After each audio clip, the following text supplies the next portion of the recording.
Chapter number 10, Microbes in Human Welfare. Besides macroscopic plants and animals, microbes are the major components of biological systems on this earth. You have studied about diversity of living organisms in class 11. Do you remember which kingdoms among the living organisms contain microorganisms? Which are the ones that are only microscopic? Microbes are present everywhere in soil, water, air, inside our bodies, and that of other animals and plants. They are present even at sites where no other life form could possibly exist. Sites such as deep inside the geysers, thermal vents, where the temperature may be as high as 100 degrees Celsius, deep in the soil, under the layer of snow several meters thick, and in highly acidic environments. Microbes are diverse protozoa, bacteria, fungi, and microscopic animal and plant viruses, viroids, and also prions that are proteinaceous infectious agents. Some of microbes are shown in figure 10.1 and 10.2. Microbes like bacteria and many fungi can be grown on nutritive media to form colonies that can be seen with the naked eyes. Such cultures are useful in studies on microorganisms. In chapter 8, you have read that microbe causes a large number of diseases in human beings. They also cause diseases in animals and plants. But this should not make you think that all the microbes are harmful. Several microbes are useful to man in diverse ways. Some of the most important contributions of microbes to human welfare are discussed in this chapter. 10.1 Microbes in Household Products. You would be surprised to know that we use microbes or products derived from them every day. A common example is production of curd from milk. Microorganisms such as lactobacillus and other, commonly called lactic acid bacteria lab, grow in milk and convert it to curd. During growth, the lab produce acids that coagulate and partially digest the milk proteins. A small amount of curd added to the fresh milk as inoculum or starter contain millions of lab, which at suitable temperatures multiply, thus converting milk to curd, which also improves its nutritional quality by increasing vitamin B12. In our stomach too, the lab play a very beneficial role in checking disease-causing microbes. The dough, which is used for making foods such as dosa and idli, is also fermented by bacteria. The puffed up appearance of dough is due to production of CO2 gas.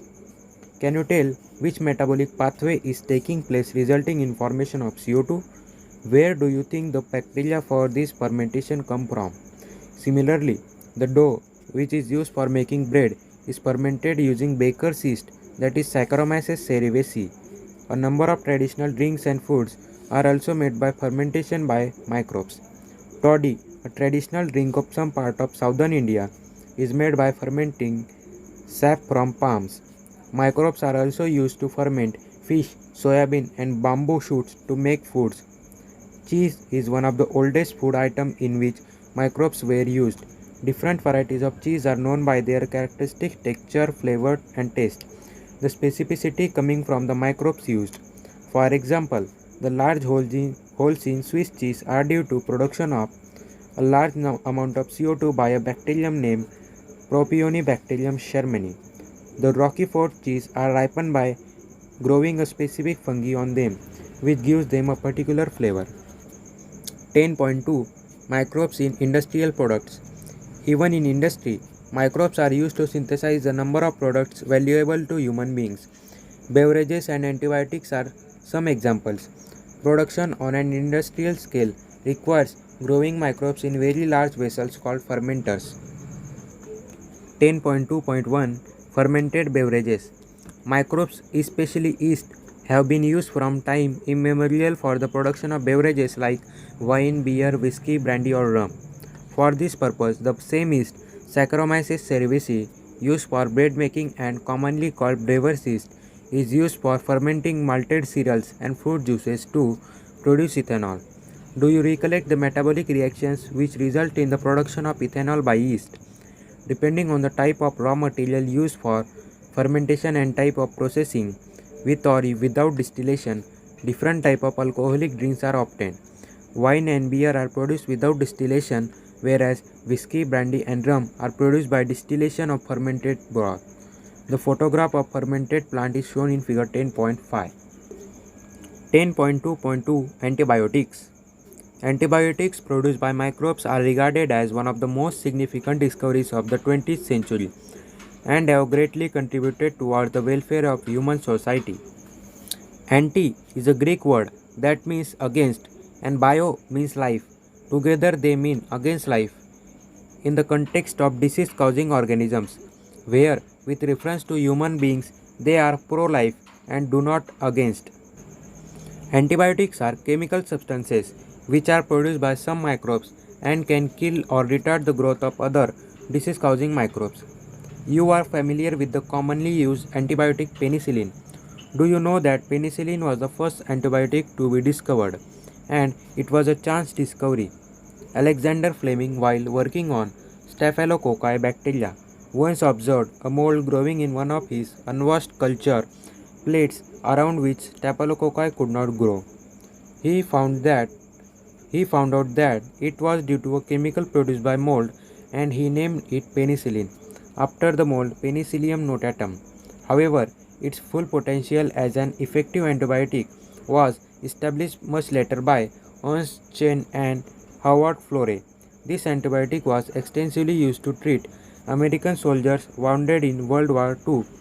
Fleming, Chen, and Florey were awarded the Nobel Prize in 1945 for this discovery. After penicillin, other antibiotics were also purified from other microbes. Can you name some other antibiotics and find out their sources? Antibiotics have greatly improved our capacity to treat deadly diseases such as plague, whooping cough, kali khasi, diphtheria, gulgotu, and leprosy, kushtarog, which used to kill millions all over the globe. Today we cannot imagine a world without antibiotics. 10.2.3 Chemicals, enzymes, and other bioactive molecules. Microbes are also used for commercial and industrial production of certain chemicals like organic acids, alcohols, and enzymes. Example of acid producers are Aspergillus niger, a fungus of citric acid, Acetobacter aceti, a bacterium of acetic acid, Clostridium butylicum, a bacterium of butyric acid, and Lactobacillus, a bacterium of lactic acid.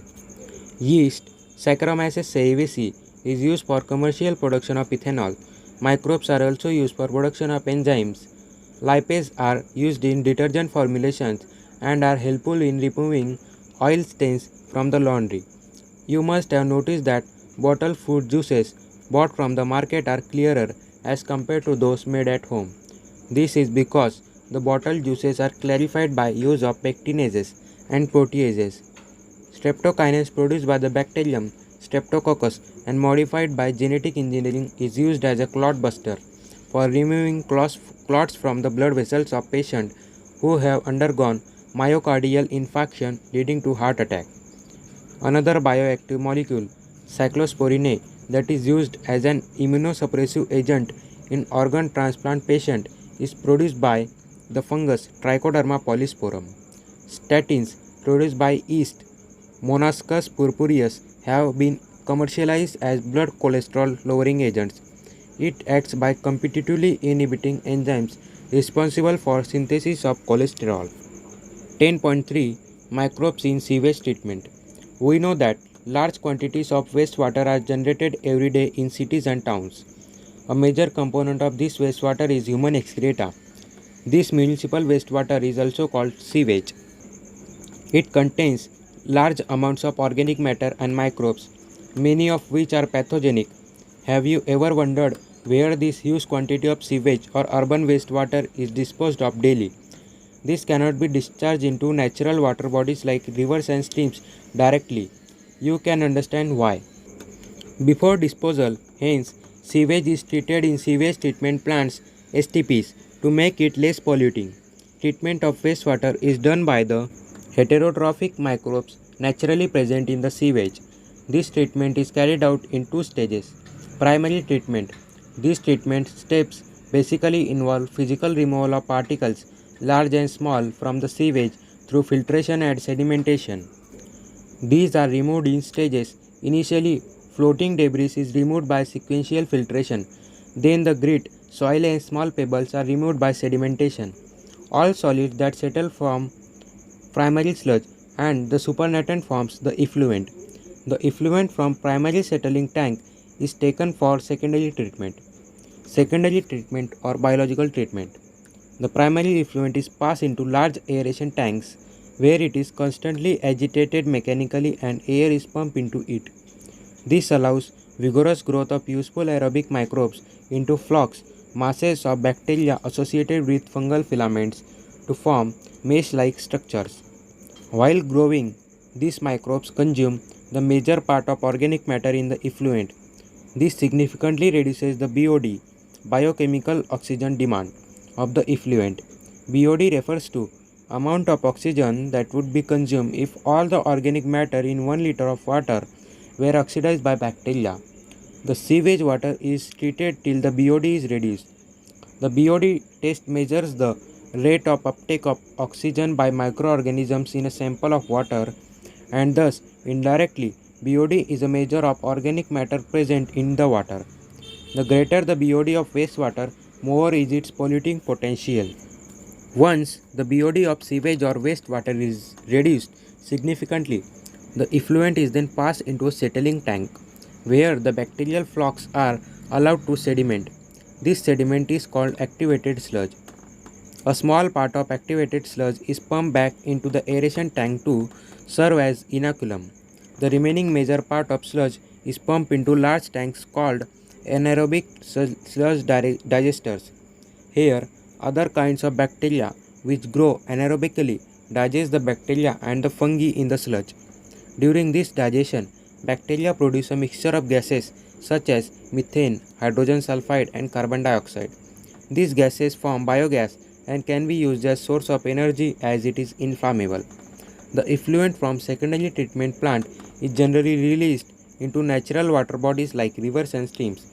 An aerial view of such a plant is shown in figure 10.7. You can appreciate how microbes play a major role in treating billions of gallons of wastewater every day across the globe. This methodology has been practiced for more than a century now in almost all parts of the world. Till date, no man-made technology has been able to rival the microbial treatment of sewage. You are aware that due to increasing urbanization, sewage is being produced in much larger quantities than ever before. However, the number of sewage treatment plants has not increased enough to treat such large quantities. So, the untreated sewage is often discharged directly into the rivers, leading to their pollution and increasing in waterborne diseases. The Ministry of Environmental and Forest has initiated Ganga Action Plan and Yamuna Action Plan to save these major rivers of our country from pollution. Under these plans, it is proposed to build a large number of sewage treatment plants so that only treated sewage may be discharged in the rivers.